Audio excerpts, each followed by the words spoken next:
that I wake up until I. Oh, Pastor Arjel, good morning.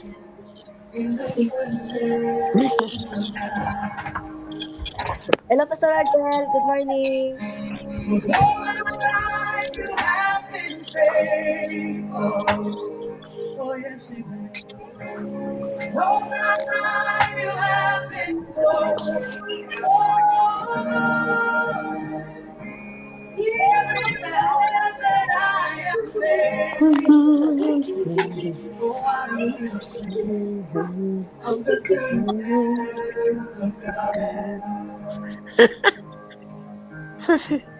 Are you enjoying the park? Good morning. Oh, Your goodness is running after, is running after me.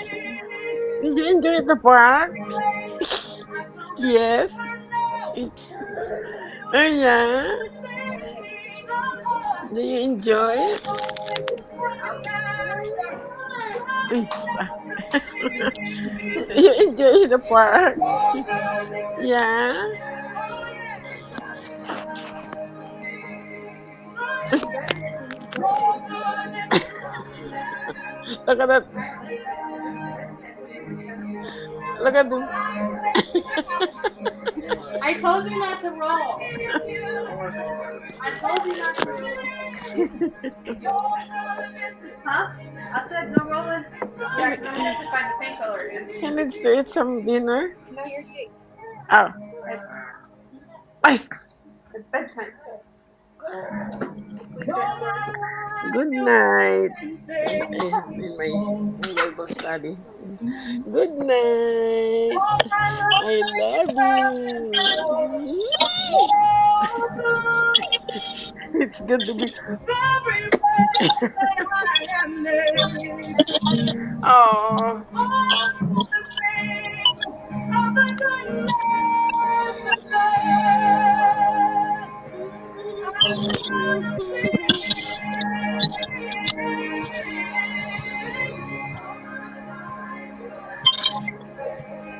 all of my life you've been faithful.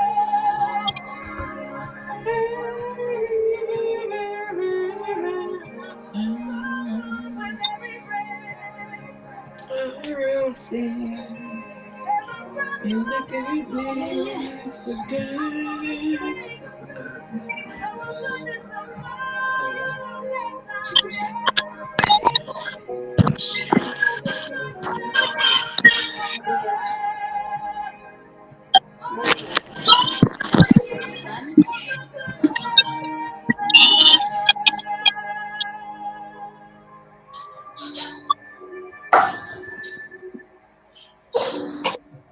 Okay, good.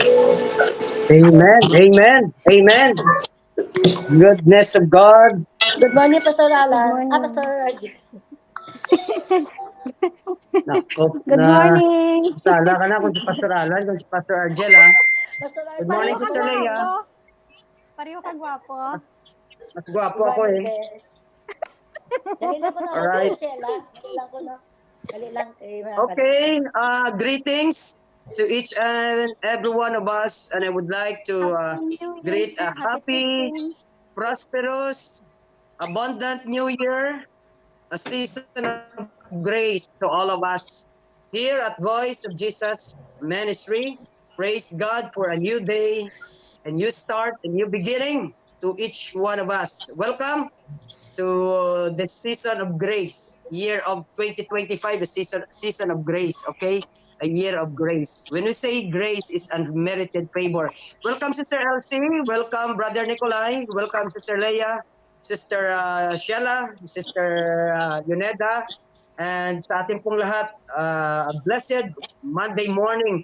Hindi po ako magtatagal. I'll be sharing to you at 30 minutes sharing for God's word, for God's message to all of us as we start this new year. So may I request Sister Elsie to please open us in a word of prayer. Sister Elsie, go ahead, please. okay.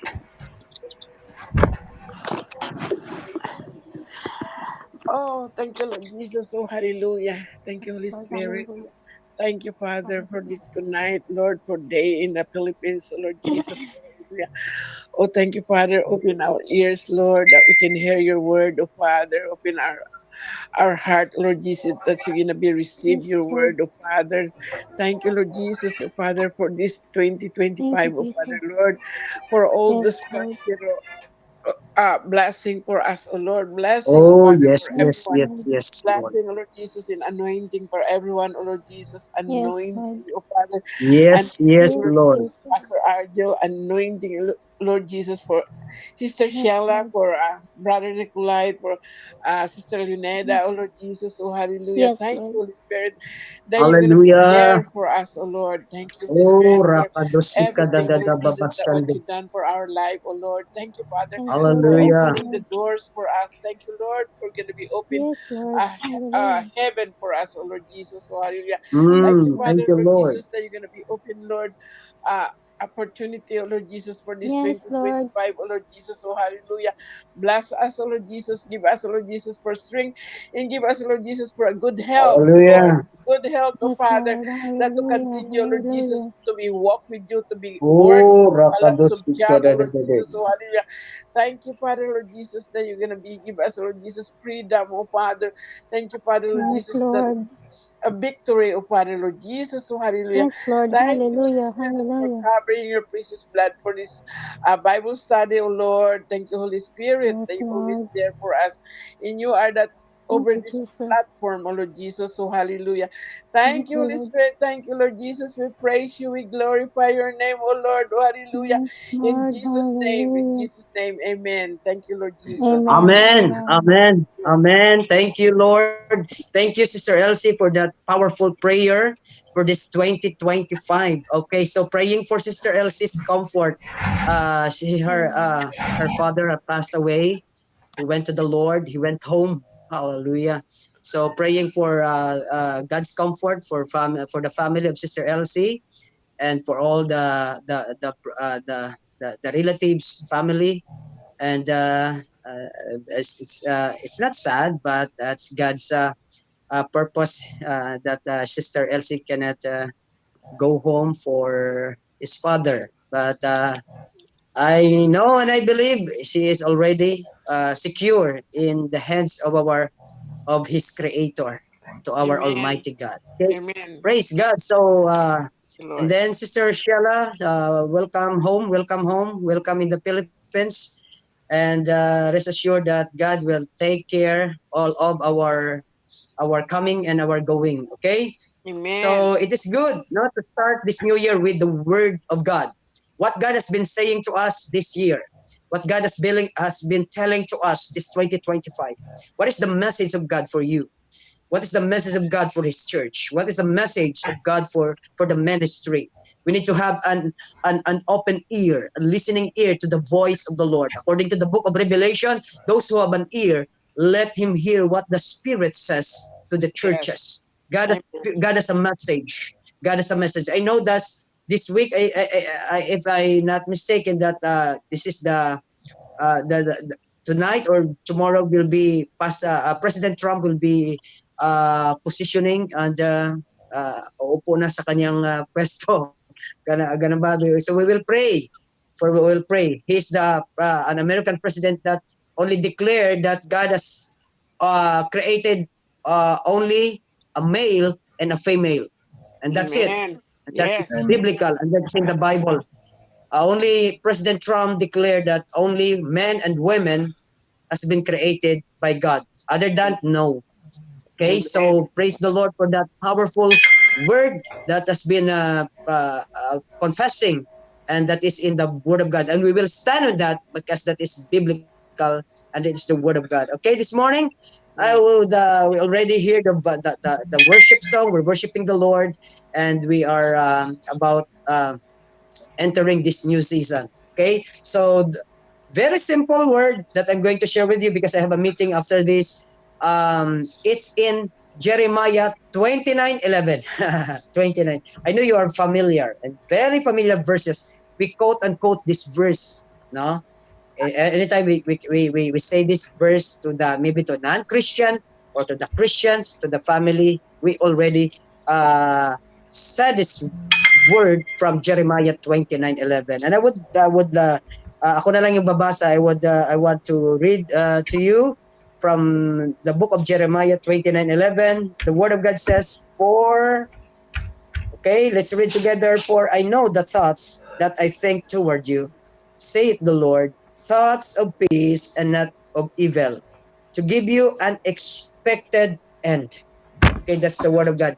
For I know the plans I have for you. In other translation, for I know the plans I have for you, says the Lord, plans to prosper you and not to harm you, plans to give you hope and a future. A future. Okay, so yes, familiar word, familiar verse from the Bible. You claim this, you stand on this, you declare it to yourself, to your family, even to the non-Christian. Sometimes, but we are misquoted, and sometimes we are out of context, because this verse is intended for those the people of God, and to those who have chosen by the Lord, and walking according to the will and the plan of God in their lives. All right, so it is God's declaration. Yeah, Jeremiah 29:11 is God's declaration for his people. God's declaration. What is that? God's declaration. Okay? It is a sovereign purpose of God. The first point there is God's sovereign plan. And what is his plan? Okay? So, plan to prosper you. Okay? When you say to prosper you, to give you an abundant life, to give you a prosperous life. So suited and connected to what we are celebrating this new year. It is your new year. It is a year that God declaring to you, my plan for you is a satisfied life, a contented life, a progressive life, an elevated life, a life that is ordained by God for a prosperous life. Right? So that is what God's sovereign plan. For I know the plans I have for you. It is already, okay? It's God is omniscience. When we say omniscience, God is all-knowing. He knows your past, He knows your present, and He knows your future. So the key thought here is the new year brings. The new year brings what? Uncertainties. We don't know what happened this year, 2025. Maybe the Lord will come early year this January. But God's plan are already set. His sovereignty means nothing catches him by surprise. It's nothing catches by surprise because for I know the plans I have for you. Maybe your family didn't know what you are thinking this time, this new year. What is in your mind? But God said, I know the thoughts I think toward you. Okay, singular, referring to you, right? So what is the application here? Because we know that this new year brings uncertainties. Maybe you have the set of new year resolution for yourself, for your job, for your family. That's new year resolution. Cannot, if that is new year, if your new year resolution is not aligned with the perfect plan of God, that's nothing. So what is the application? Trust God's knowledge. You need to trust God's for knowledge and wisdom to discern this season. Okay? As you make plans, you need to submit to His guidance. You have plan. What is that plan?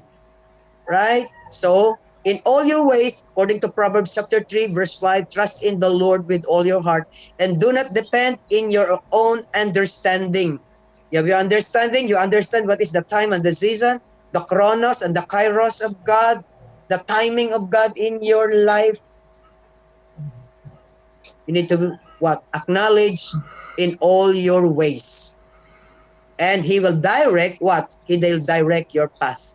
God will direct you into His perfect path. What is that? A path of righteousness. It is a path that God is leading you into something that you will experience that you did not experience in your life. So what is the challenge here? The challenge here is in moments of doubts, remember that God's plan are not random but intentional and purposeful. Okay? So that sometimes faith and doubt. Sometimes we have faith on this, but there is what we call encountered doubt, like what one of the disciple of Jesus, okay, one of the disciple of Jesus, Thomas, the doubter. Okay, if I see Jesus and the scars, the wounds and the nail pierced hands, I don't believe. But one thing that God appeared to the disciples, including Thomas, and he see Jesus. Thomas, you believe because you see me. But blessed are those who believe even though they do not see. Something like that. Faith is substance of things not seen, but it is the evidence of things that you do not see. That's faith. So sometimes we are what we are sometimes okay, we are driven by doubt and fear. Okay, so praying that you need to submit them to his guidance. The Lord will guide us. That in moment of doubt, remember that God's plan are not random. It is not random, but intentional. God's intention for you, intention and thoughts for you to prosper you. Okay? Second point, God's promise of goodness. Plans to prosper you and not to harm you. God is a good God. One of his attributes is good God. God is good all the time. So it's not in the it is not in the what is it in the calendar of God that He will harm His people. But sometimes people bring harm to themselves. Okay, sometimes we create trouble in our own because of what sometimes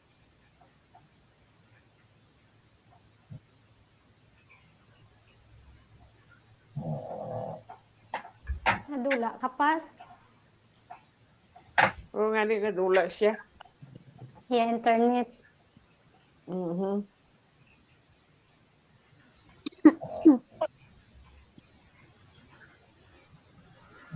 Pero ikaw, ara ka pa man. Ano ako sis? Nasa ano, si Nadula Nadula. siya. Mabalik na. Ara siya. may tawag interruption. There is an interruption to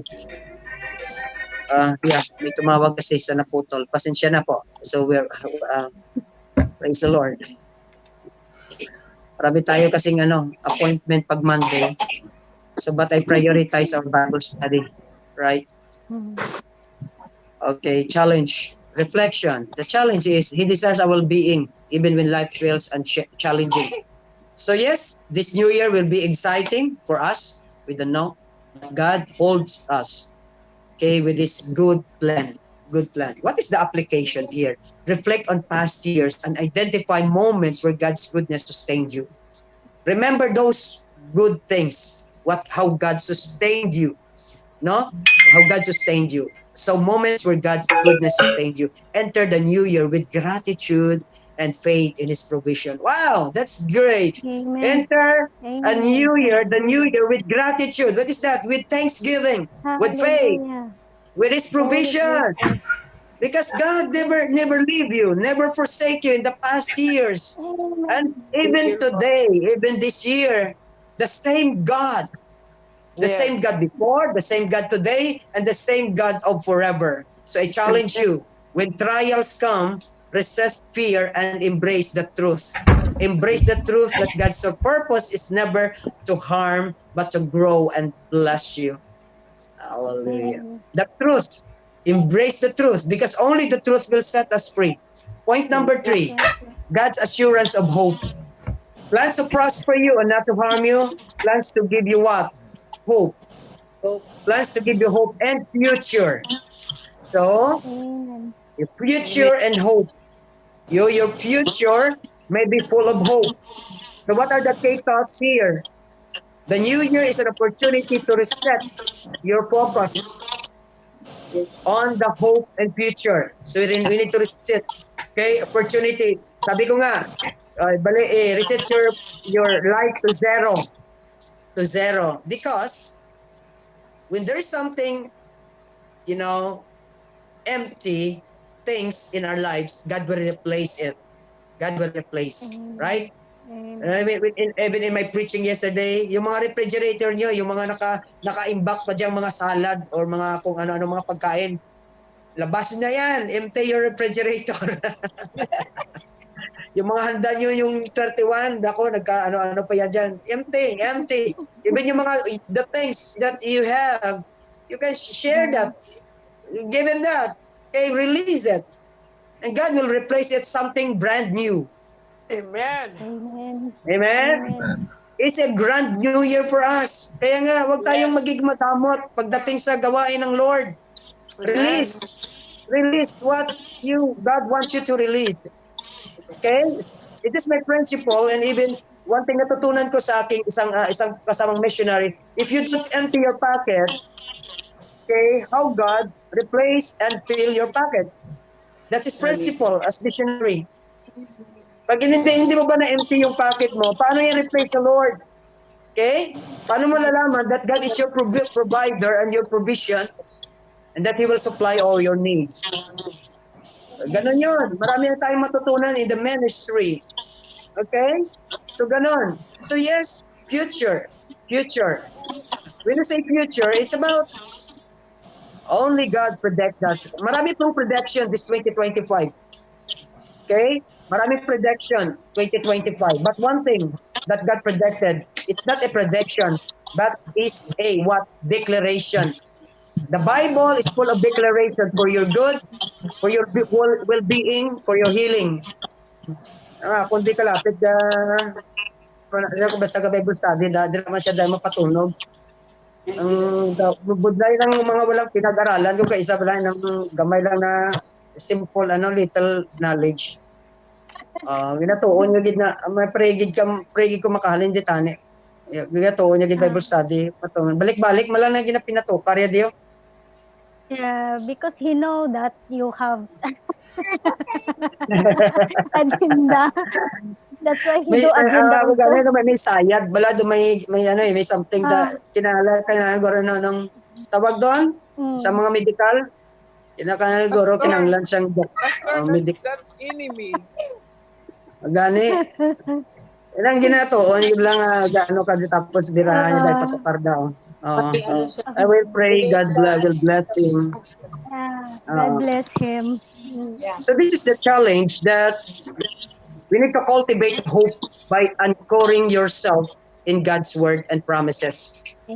We need to anchor yourself in God's word and promises. What is that anchor? Anchor is, we use it in what? In boat, ship, yeah. So we need to anchor ourselves by by the hope and future, and we need to focus on the hope and futures and God's promises. So this hope is not based on circumstances. Hope is not based on circumstances, but on His unchanging character. Unchanging character, right? So wow. I'm blessed when I'm reflecting this word. So what is the challenge?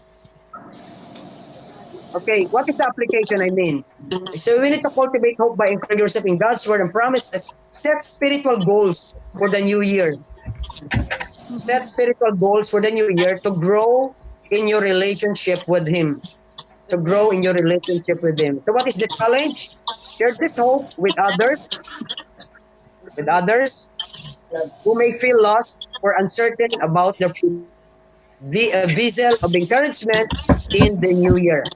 Be a vessel of encouragement in the new year. So three things na natutunan natin, what we have learned in this passage from Jeremiah 29:11. Okay, first here, God's sovereign plan. The second is God's promises of goodness. And the third point, God's assurance of hope. God's assurance of hope. Okay? So, for my conclusion, I want to conclude that as we embark on this new year, let Jeremiah 29:11 remind us that God's plan are perfect. God's plan are perfect, absolute perfect. God's purposes are good. And God's promises give hope. God's promises give hope.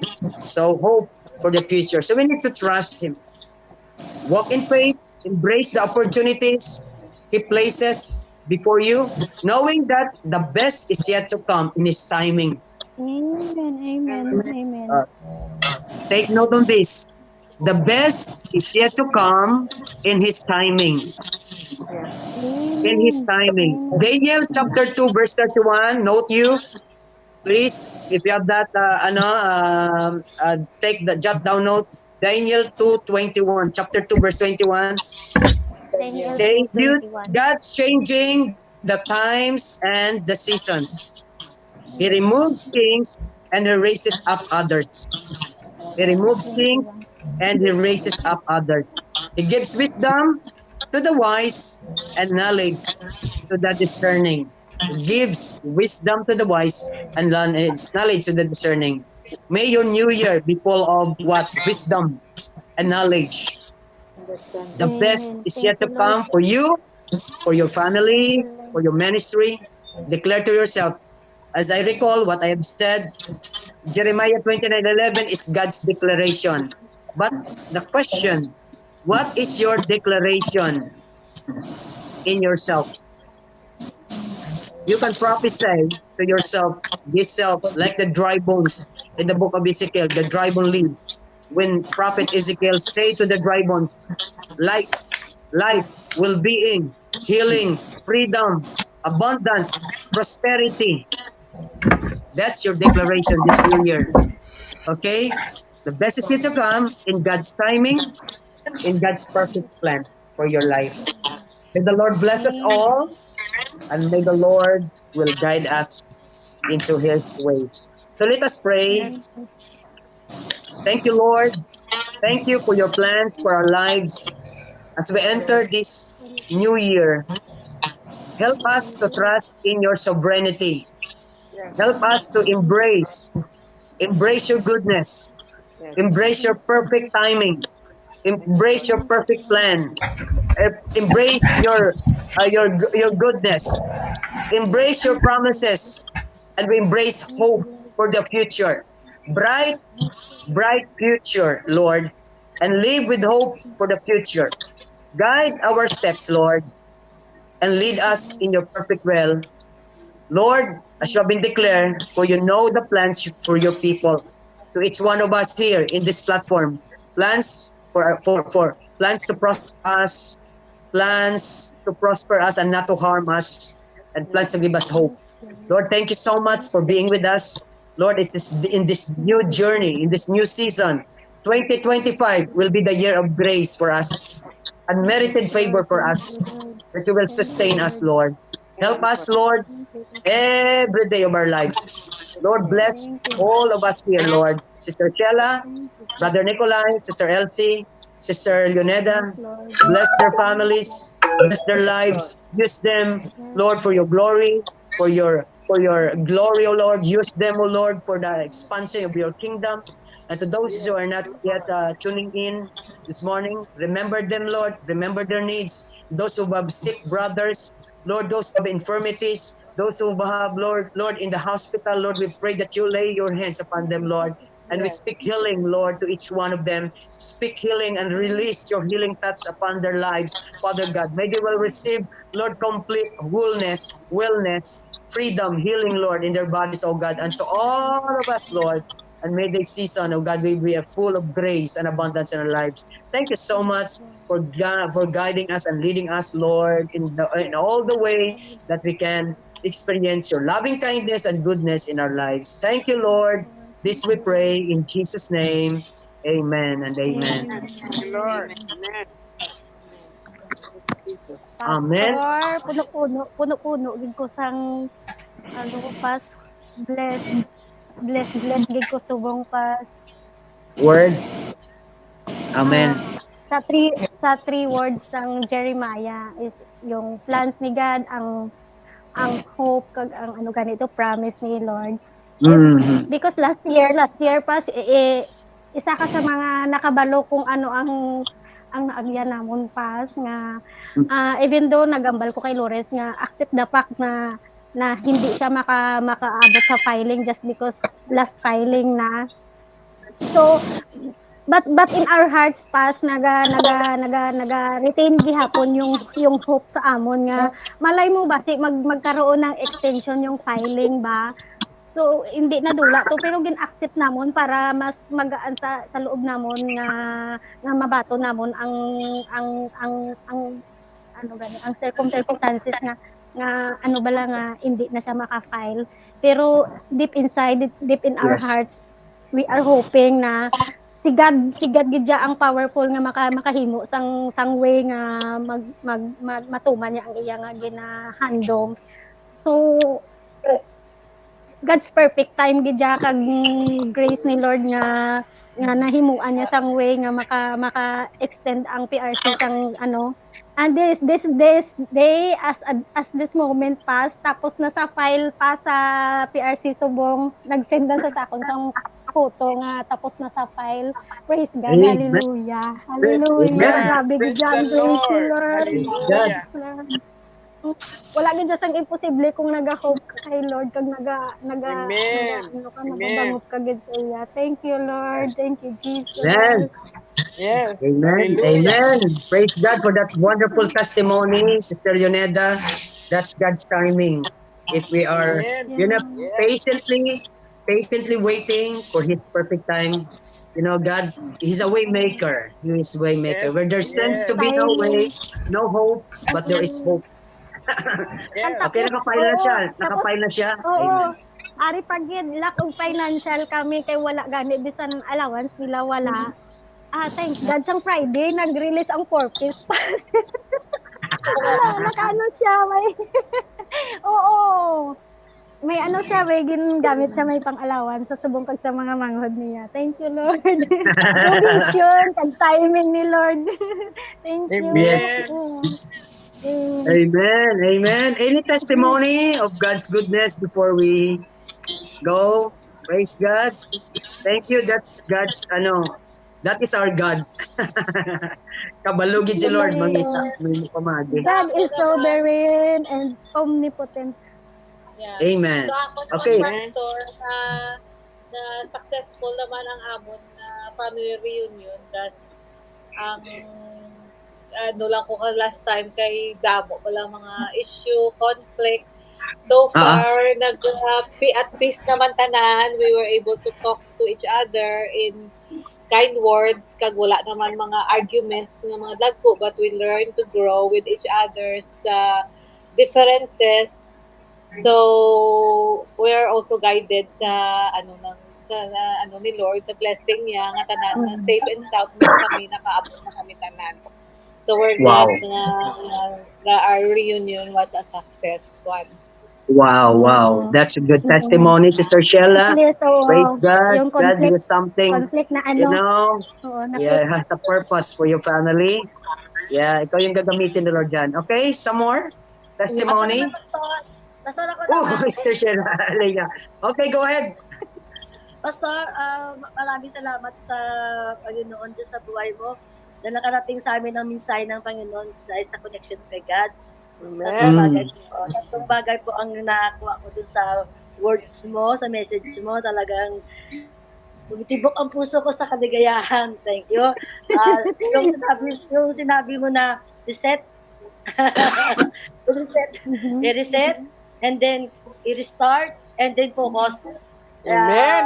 Salamat sa mensahe ng ating Panginoon Diyos talaga sa 2025 talaga diyan tayo talaga kakapit dahil ang ganda ng plano Yeah. buga ng buhay lahat at yung sabi mo sovereign God yung sabi mo doon na ano tawag doon yung hope at saka yung goodness of God. Salamat sa Panginoon Diyos higit sa lahat sa buhay mo, Pastor. Kasi marami kami natutunan sa buhay mo. Amen. Amen. Glory to Jesus. Amen. Amen. Thank you, Sister Leah. You are blessed. Thank God for that testimony from Sister Leah. Okay, Brother Nikolai, you have any words? How's your new year entering this year 25? Brother Nikolai, we're glad to hear you. Yeah. Yes, I'm grateful for my family and my family's health, also my friends and the health of this ministry. Amen. Praise the Lord. God, we bless for your life, Amen. Brother Nikolai. Hallelujah. Thank you for that word. Okay, Sister Elsie, you're the last Oh, one. Will share. mine is very very good. If that's not what's it called this New Year, not enter for the New Year. But the only things that we pray, Pastor, those day that we pray, in what happened that my dad's gonna be go to the Lord. And that's what always we Amen. pray because the Amen. prayer is powerful. We pray to the Lord that this is not gonna be suffering. In the time Amen. she's gonna be like lying down in close his eyes and he think that we're thinking about sleeping, but he's not gonna be gone. He's going to the Lord anyway. Mm. So that's what we had, and we happy for that because he's not suffer, and that's a Mm. good things for Elena too because she's really working hard for my dad for very long time. Mm. Mm-mm. So Mm-mm. the Lord, he's really good always. You call his name and always. But your prayer, Pastor, is very powerful that time. Amen. She's gonna be a prayer Amen. that, and oh my God, I don't believe it. That she said that, she called me and telling me that, even Elena, she's gonna call me. She's happy, she's not crying. She's not doing, she's not crying because Mm. our dad's gone. He's, Ah, telling me about the news, and, it's kind of like, because he see how he's, lost his breath. oh, wow. So he's Uh-huh. good. The God is good all Amen. Amen. the time. God is good. Amen. Amen. Amen. Amen. Yeah. Amen. Amen. Yes. Amen. Me too. I'm surprised because after I after we pray last Monday, I received a report from Sister Elena that her father is already went home, went to the Lord. I said, "Wow, God is good." Yeah. Amen. Thank you. Amen. Yeah, thank you, Sister Elsie. God hear our prayers, your prayers, Yeah. Sister Elena's prayers, Yeah. We and always yes, pray for that. the rest. Pareho man, The oh. rest well, uh, calmly, very Oo. calmly. Mm. Uh, Yeah. he went. Pareho He man went sa to kay the Lord nanay, very nagtulog. calmly. Nagtulog lang. Natulog lang. Oo. He's Hmm. he's 99 if you're gonna be counting really. So that's why. Oh. Wow, Oo. 99 years old. Yeah. Oh, that's Oh. great. 1 year, isang taon na lang, he will receive 100,000 from the government. Tani, tani. We're not But thinking he about is in you know salvation. He the reaches only thing salvation. that we're gonna be praying that for salvation that he had. Yes. That Amen. Amen. money is Amen. Amen. That's important yan, ha? yeah. Yeah, yeah. The important is not 100,000. Important is, The he's secure in salvation. eternity in the Lord. Yes. Yeah, Amen. amen, Uh, Yeah. amen. Mm. and beside, he cannot enjoy that 100,000. Even No. he will lie down to that 100,000. He will not enjoy Mm-mm. that. Yeah, Baka, Mga apo na lang, Pastor, mga apo. baka pag nakuha niya pa yun, baka yun pag sinmulan na niya, Mag-away. mag-away pa yung mga anak niya. marahil, marahil. Buti lang wala Alright, nga eh. yes. Buti na lang, hindi na nakaabot ng 100. Mm. Ano siya ngayon, Okay. Pastor? Nasa bahay na siya ngayon ng araw. Yes, yes. Okay, God willing, I'll be in Iloilo on Wednesday. Baka we have time. We will talk na lang, Sister Elsie, ha? Yeah, Alright. you can pass by there if you like. You can sleep over there Yeah. Ah, too. Oh, sure, sure, sure. Okay, good. Sister Good. Sige. Elsie, may deepest sympathy. Oh, thank you. Our But deepest Thank I you. know God Okay. hug you. Okay. So, Grand New Year for all of us. Hindi ako magtutuloy, may Yes. meeting pa. Happy Okay, New so see you Year. soon. Happy New Year. Happy New Year. Happy Yeah, New Year. blessing. Blessing, Okay. Sister Shella. See you. Happy, Okay, yeah. Okay, blessed, and Ate Aya. prosperous New Year. Brother Nikolai. Okay. Okay, Goodbye. Brother Nikolai, bye-bye. Happy New Year. Brother Nikolai, Happy New Year. Happy New Year. Thank Bye-bye. you. Happy New Year. Okay, bye, bye, bye, bye, bye also. Bye.